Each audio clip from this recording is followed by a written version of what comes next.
All right, so in this video, we're going to prove some basic inequalities involving integrals, including the triangle inequality for integration. So the first two are like really straightforward. So let me just state this theorem. This is 33.4.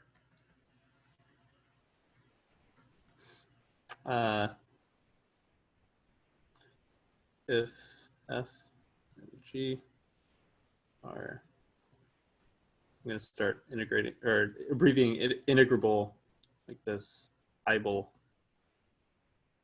are integrable on AB and f of x is less than or equal to g of x on AB, then integral from a to b of f is less than or equal to the integral from a to b of g. Pretty obvious, I think. I mean, it should be clear that this should be true. Like, you should expect this to be true.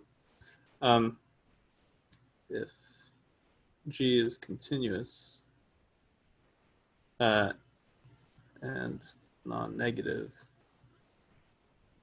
on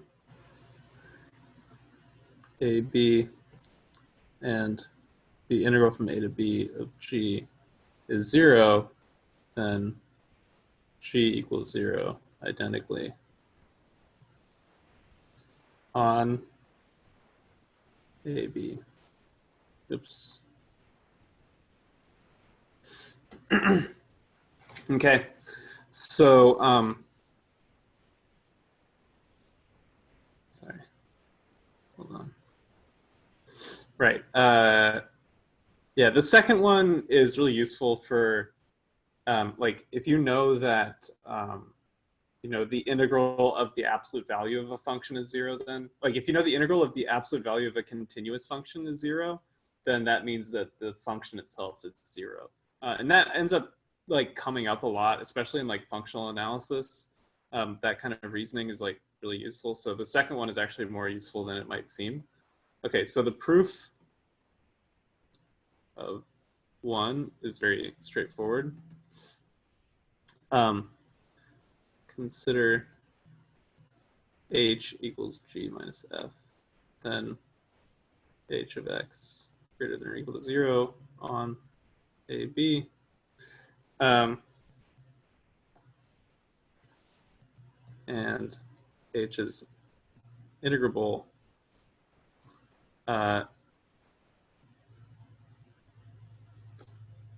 so and clearly for any p, a partition of AB, right? Well, m of h, sorry, h tk minus 1 tk is greater than or equal to 0, and little m of h tk minus 1 tk is greater than or equal to 0 for all k. So the upper sum of h and p is greater than or equal to 0, and the lower sum of h, p greater than or equal to 0 for all p. So the upper integral of h is greater than or equal to 0, and the lower integral, of h is greater than or equal to 0. So the integral of h from a to b is greater than or equal to 0, and that tells us that the integral from a to b of g is greater than or equal to the integral from a to b of f, right? Since this equals the integral from a to b of g minus the integral from a to b of f, right? This integral over here by what we proved in the previous video, right? That we can split this integral up. So that's the first part. And then the second part here is just, okay, so g in this situation, yeah, I don't know why they use g instead of f. It's kind of weird. All right, whatever. So if g is continuous,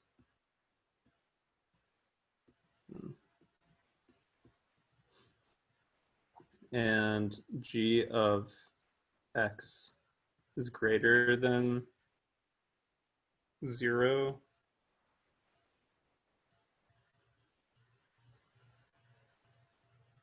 yeah, for some x in, let's consider the open interval AB first. Then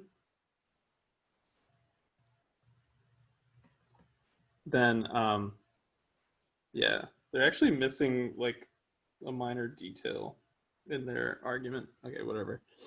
So right. So if g of x, sorry, if g of x, yeah, let's say, right. Oh yeah, because g of x is g is non-negative, right? So if g of x is not equal to 0, then g of x has to be greater than 0, right? So then so there exists you know, let's say delta greater than 0, just to make it more obvious why this is true. They just say an open interval, but it's really because of the continuity, right? So such that g of x is greater than 0. Let's say this is like x naught. Then g of x is greater than 0 for all x in x naught minus delta. In fact, let's say g of x is greater than g of x naught over 2. Oops. Right. Then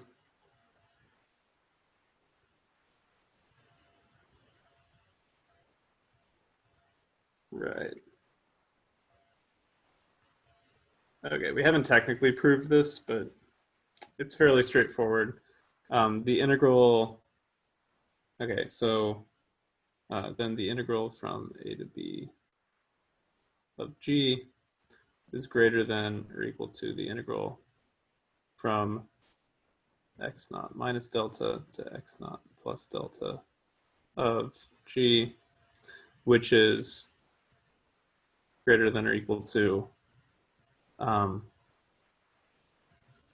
g, so yeah, g of x naught over 2 times x naught plus delta minus x naught minus delta, which is just g of x naught delta, right, which is greater than 0, contradicting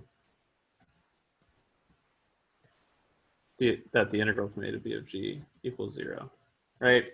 So basically it's just like if a continuous function is non-negative and it's positive at some specific point, then there has to be a little piece of the curve which is like strictly positive around that, and then there's like a non-zero amount of area under that.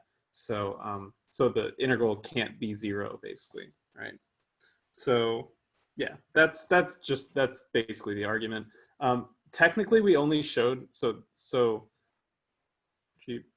g of x equals 0 for x in a b, but then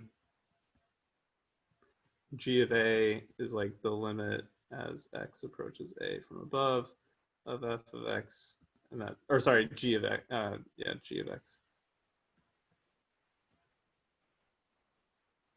Right. So then that's 0 because g is 0 in the open interval. And then the same thing is true for g of b. So g of a and g of b also have to be 0. They didn't really mention that in their argument, but that's okay. So it's just a detail. So that's that. This bit here is like, I think I'm a little surprised they didn't say anything about justifying this, but we're about, in the next video, we're going to prove a theorem that says like, you know, the integral from a to b of f equals the integral from a to c of f plus the integral from c to b of f if a less than c less than b. So yeah, so that would be, so that would show us that like the integral from a to b of g in the thing we were just proving is equal to the integral from a to x naught minus delta of g plus the integral from x naught minus delta to x naught plus delta of g plus the integral from x naught plus delta to b of g. And so this is greater than or equal to 0. This is greater than or equal to 0 since g is non-negative. So this is overall greater than or equal to the integral from x naught minus delta to x naught plus delta of g. Okay. All right. Yeah. So that's it for the inequalities. And then, yeah, like I said, in the very next video, we're going to be looking at how you can split up integration on an interval by dividing the interval into different pieces.